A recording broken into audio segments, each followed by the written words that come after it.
This is Pokalai Nui, and you are listening to Hawaiian Potpourri on radio station KWAI 1080 on your AM dial. The time now is 33 minutes past the hour of 7 o'clock, and we are producing this program on KWAI 1080 on your AM dial.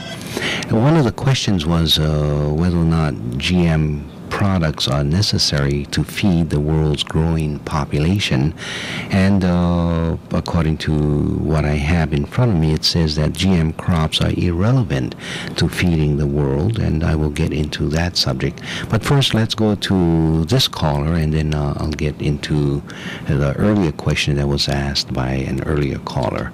Aloha caller, welcome to the program. Morning, Polka. Good morning. Yeah, I was wondering, concerning the taro industry, you think they have been invaded with the genetics of GMO? If they what? I didn't hear you. Taro has been infected with GMO. Oh, I don't know, and the book that I'm reading didn't cover that specific question of taro specifically. But there has been attempts at the University of Hawaii. I think they were using that as a site of research for taro, and then they stopped that based on the protest that was raised by various peoples, including Walter Reddy. But that doesn't mean that in other areas they have not also done research with taro. For Monsanto, you know, it's a transnational corporation. Right. So if not at the University of Hawaii, they may have gone to other places and have done that research there. Oh, by the way, when I go to the restaurant, I'll ask the waitress or waiter, is this GMO vegetable?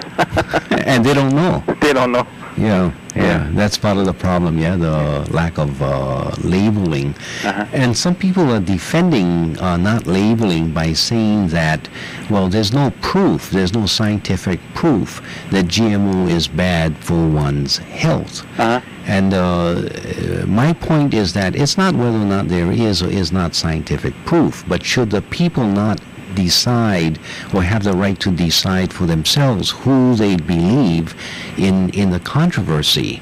And just for that purpose, at least information should be made known. Right. There was no scientific proof that the herbicide that was killing mosquitoes back in the 1950s, when I used to chase after the truck, they said it's safe for the humans, it's just going to kill mosquitoes. And then later on we find out that DDT made by Monsanto is not appropriate. Right. And there was no scientific proof that Agent Orange and all the other rainbow of agents that was used as a herbicide in Vietnam was going to be bad for the human population until 500,000 Vietnamese were killed. And the American soldiers were also killed and injured by that.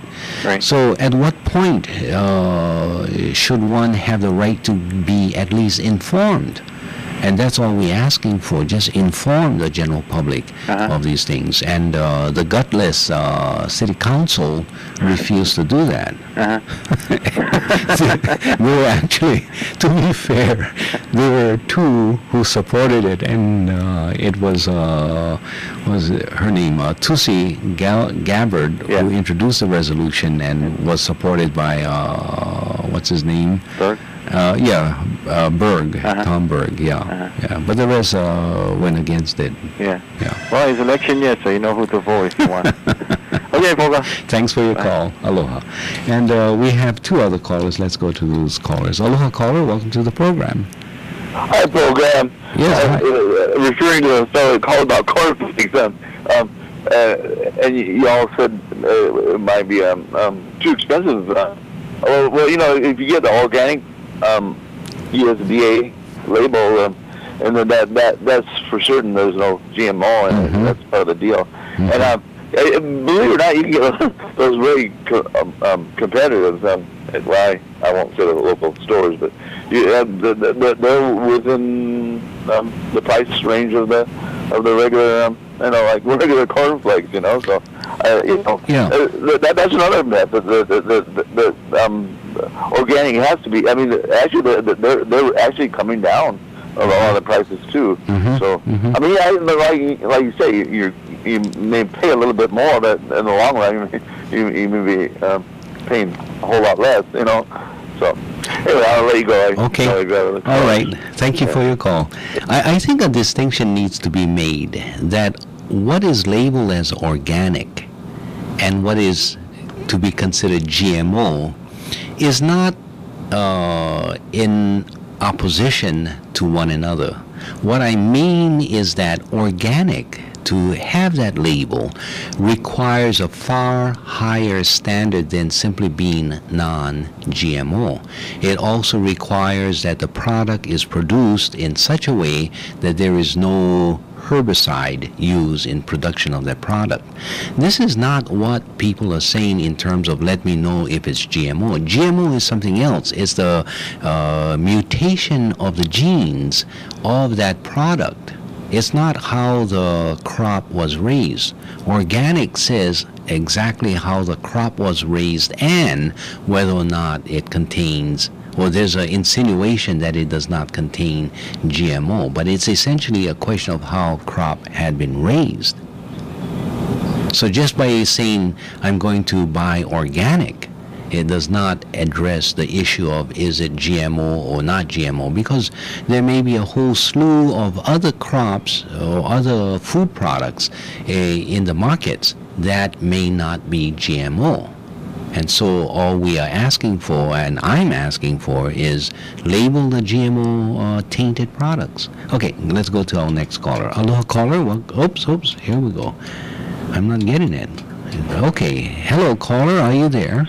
Yeah. Yes, welcome to the program. In regards to the city council not ruling on whether or not GMOs but label, I believe the ruling as to whether or not GMO products is labeled is in the purview of the Food and Drug Administration, not each local city council. What if the city council said, we will not allow any food products in the state of Hawaii unless it's labeled as GMO? What do you think would happen in the food business in the state if city council did make such a ruling? So I believe the city council has no business in this particular ruling, which is, as I said, and comes under the purview of the federal FDA, Federal Drug Administration. That's all I'll say. Thank you. Thank you for your call.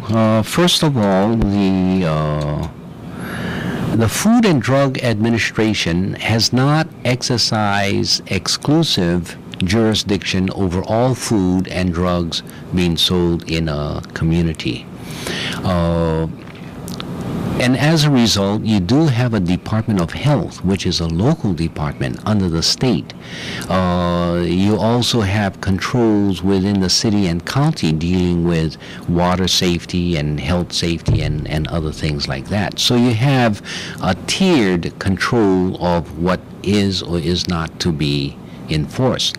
Food and Drug Administration will set minimum standards as to labeling of quality of meat, as an example. When they find that it is so pervasive that you need some control over interstate commerce. The state also has, under its Department of Health, the right to regulate certain controls over food or processes for producing food. There have been many other counties that have adopted resolutions requiring the labeling of GMO products within the zone or the county limits within that county. The city and county of Honolulu have the opportunity to, one, either pass a resolution expressing its concerns and calling for the labeling of GMO products on the marketplaces of Oahu, or passing a bill and having that bill making it mandatory that before food can be sold in these areas, you need to have it appropriately labeled. Okay, now getting back to this idea that the GMO crops are needed to feed the world's growing population, the result I'm getting is that GM crops are irrelevant to feeding the world. And looking at the section at a glance, so this is sort of a summary without getting into all of the specific details, because I know people are calling and anxious to find the general result of this. It says, GM crops are promoted as necessary to feed the world's growing population, but it seems unlikely that they could make a significant contribution, as they do not deliver higher yields or produce more with less inputs than non-GM crops. Most GM crops, second point, most GM crops are engineered to tolerate herbicides or to express a pesticide, properties that are irrelevant to solving hunger. Third, hunger is not caused by a lack of food in the world. It is a problem of distribution and poverty, which GM cannot solve. Fourth, the IAASTD report, and later on, if you want, I can find out what that acronym stands for, authorized by over 400 international experts, concluded that the key to food security lay in agroecological farming methods. The report did not endorse GM, noting that yields were, quote, variable, and that better solutions were available. Next point, agroecological farming has resulted in significant yield and income benefits to farmers in the global south, while preserving soil for future generations. And final point, GM is not needed to feed the world. Conventional plant breeding has already delivered crops that are high-yielding, disease and pest resistant, tolerant of drought and other climatic extremes, and nutritionally enhanced at a fraction of the cost of GM.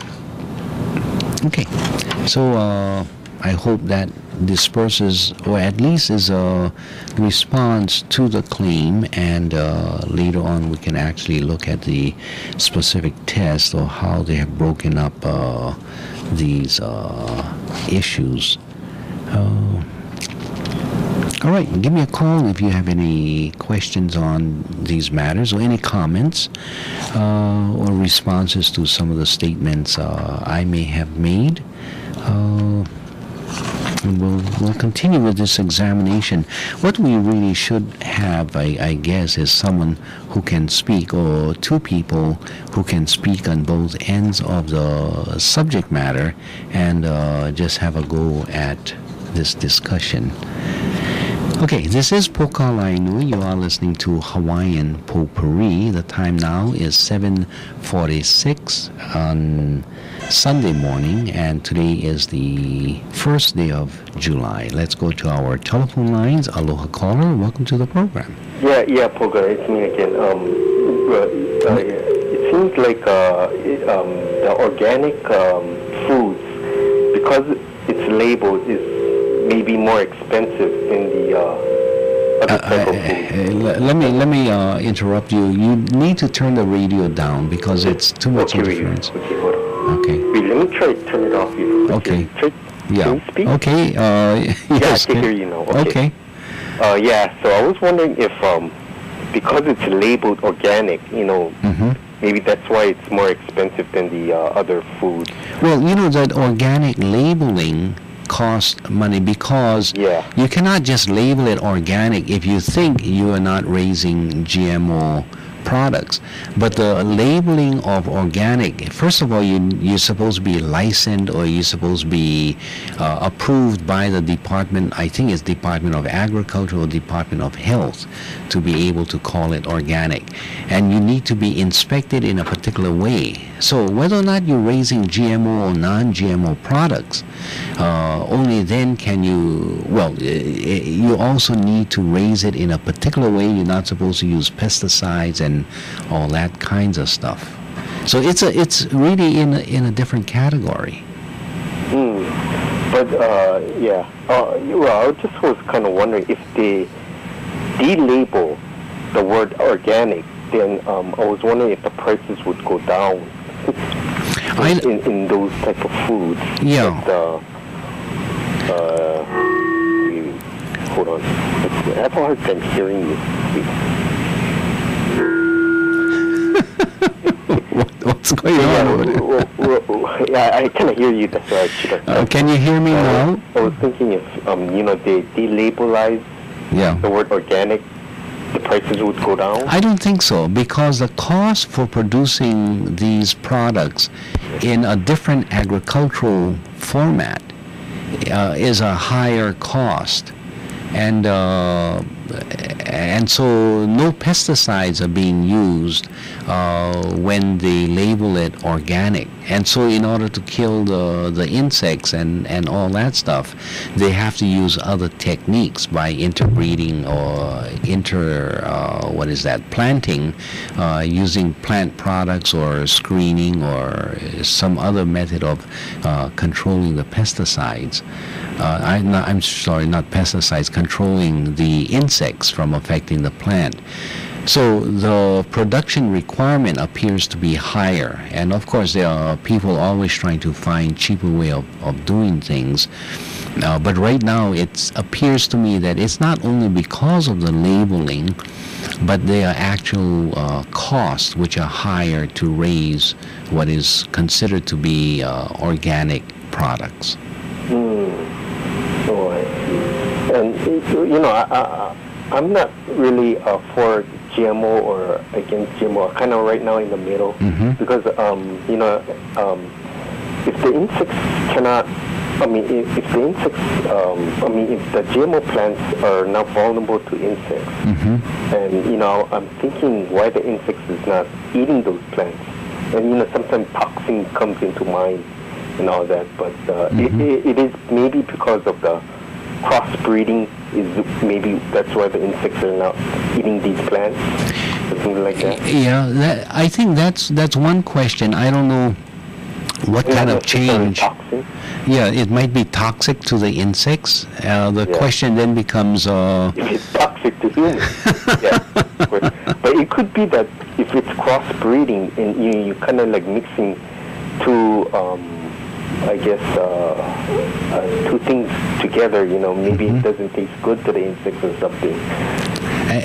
Yeah, and I can understand a certain degree of crossbreeding, but if it's done naturally, then that I can expect, I can deal with. But when you mix the gene of a cat to the gene of a tomato and sell it as not catato, but as tomato, without any indication that you're eating also cat gene. Somehow I don't trust the manipulator, the scientist, or the engineer who is putting and mixing these genes together and say, hey, here, try this. We find that the insects don't like it, but it looks like a tomato, it tastes like a tomato, so we'll call it a tomato. Yeah. Oh, I gotta tell you about this one. I was shopping around the stores and I came across this tobacco store, and I understand this store, they sell natural tobacco, and they have a machine in there where they it's a cigarette maker machine. So when you buy the tobacco, you can you buy the the covering for the cigarette or the cigarette. Yeah, the paper. And they pack it in there in the machine, and it's free when you buy the tobacco. But I was talking to this guy over there. He said he always comes to the shop, and he said he never buys cigarettes at the store because he's got a lot of chemicals in the cigarette. Right. And it gives you cancer. So he told me that if smoking these natural tobacco cigarette will never give me cancer. That's what he told me, but I don't know about that. But. Okay, that's interesting. I at times when I go to conferences, I meet with Indians, and so I say, well, what about the issue of smoking cigarette as a traditional practice, and you should be protected by it. One guy I spoke with, he shook his head. He says, no, no, no. What is contained in cigarettes and what is contained in the natural tobacco that we use for ceremony is absolutely different. And when we use tobacco, we use it as ceremony, not as a daily joint to be smoking throughout the day. So it's quite a difference. And we were involved in smoking cessation programs, and in our teachings we would talk about the content of tobacco and all of the poisons that they inject in there to make it habitual, and the different cancer-causing ingredients that they add into the tobacco. So it's not the same as a raw tobacco being ground up and being made into cigarettes. I would trust that far more than I would trust any of these commercial tobacco products. Yeah, and I noticed I'm trying one sample of the natural tobacco cigarettes, and when you don't smoke for a long time, I guess that like if you buy one at the store, you take a drag on the cigarette, you have this numb feeling. But the one that the sample I did with the natural tobacco cigarettes, I didn't get the numb feeling. The first time you smoked again. Yeah, and so I noticed there's a difference between the one that they sell at the stores and the natural tobacco, and it could be like the numb feeling that I had when I smoked the one that I bought the one I used to buy at the store. It's like it could be the chemicals inside of tobacco. It gives you the numb feeling. So I don't know. There is a difference. Yeah, and you're not the first one to tell me about that. There's others who have said that when they went back to tobacco smoking or cigarette smoking, they got that initial feeling before they got the high. So they somehow had to overcome something in them, Yeah, I noticed there's a difference. Oh, very interesting. Yeah. Okay, Toka here. Okay, thanks for calling. Take care. Aloha. And this brings us to the end of this program.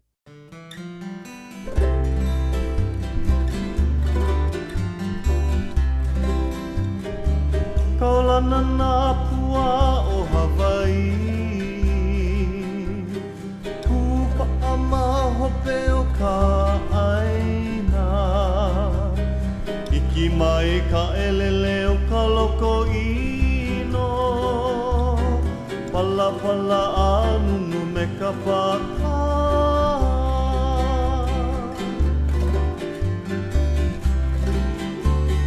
Mane mai Hawaii moku o ke ave,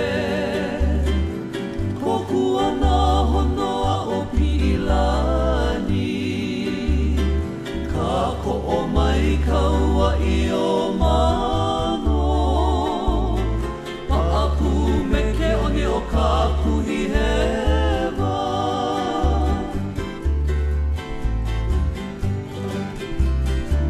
Aolea e kau I ka pulima, Maluna o ka pepa o ka enemi, Ho'ohui ai nā ku ai hewa, I ka pono sivila a o ke kanaka.